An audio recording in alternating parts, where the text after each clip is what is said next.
राजनीति में कोई किसी का सगा नहीं होता। कल तक जिसे सलाखों पर बिठाया गया, आज उसके खिलाफ गिरफ्तारी वारंट जारी किया जा रहा है। उत्तर प्रदेश में आजकल यही नजारा देखने को मिल रहा है।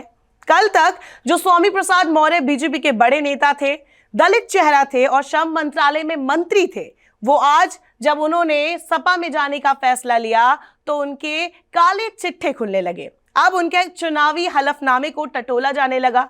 देखा जाने लगा कि उनके खिलाफ कितने आपराधिक मामले दर्ज है, उनके पास कितने हथियार है। 7 साल पुराने मामले में भी उनको घसीटा गया। अब उनके खिलाफ गिरफ्तारी वारंट भी जारी किया गया है। यही तो है असली पॉलिटिक्स। योगी सरकार से इस्तीफा देने के बाद स्वामी प्रसाद मौर्य की मुश्किलें बढ़ गई है। सुल्तानपुर में स्वामी प्रसाद मौर्य के खिलाफ एमपी एमएलए कोर्ट ने गिरफ्तारी वारंट जारी किया है। कोर्ट ने 24 जनवरी तक उन्हें पेश होने का आदेश भी दिया है। साल 2014 में स्वामी प्रसाद मौर्य ने एक विवादित बयान दिया था। स्वामी प्रसाद ने कहा था, शादियों में गौरी गणेश की पूजा नहीं करनी चाहिए। ये मनुवादी व्यवस्था में दलितों और पिछड़ों को गुमराह कर उनको गुलाम बनाने की साजिश है। इसी मामले में बुधवार को स्वामी प्रसाद मौर्य कोर्ट में हाजिर नहीं हुए तो अपर मुख्य दंडाधिकारी एमपी एमएलए ने उनके खिलाफ गिरफ्तारी वारंट जारी कर दिया। अब इस मामले में 24 जनवरी को सुनवाई की तारीख तय हुई है। स्वामी प्रसाद मौर्य के खिलाफ ये नया गिरफ्तारी वारंट नहीं है।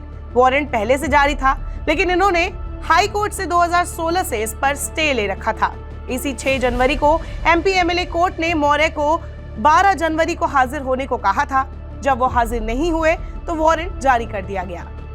स्वामी प्रसाद मौर्य सियासत के मंझे और सूखदार खिलाड़ी माने जाते हैं। इसकी एक झलक उनके चुनावी हलफनामे से भी मिलती है। साल 2017 में पडरौना से चुनाव लड़ने वाले मौर्य ने तब अपने एफिडेविट में बताया था कि उनके पास 3 हथियार है, जिसमें से 65,000 रुपए कीमत की एक रिवॉल्वर, 60,000 की एक राइफल और 15,000 की एक बंदूक शामिल है।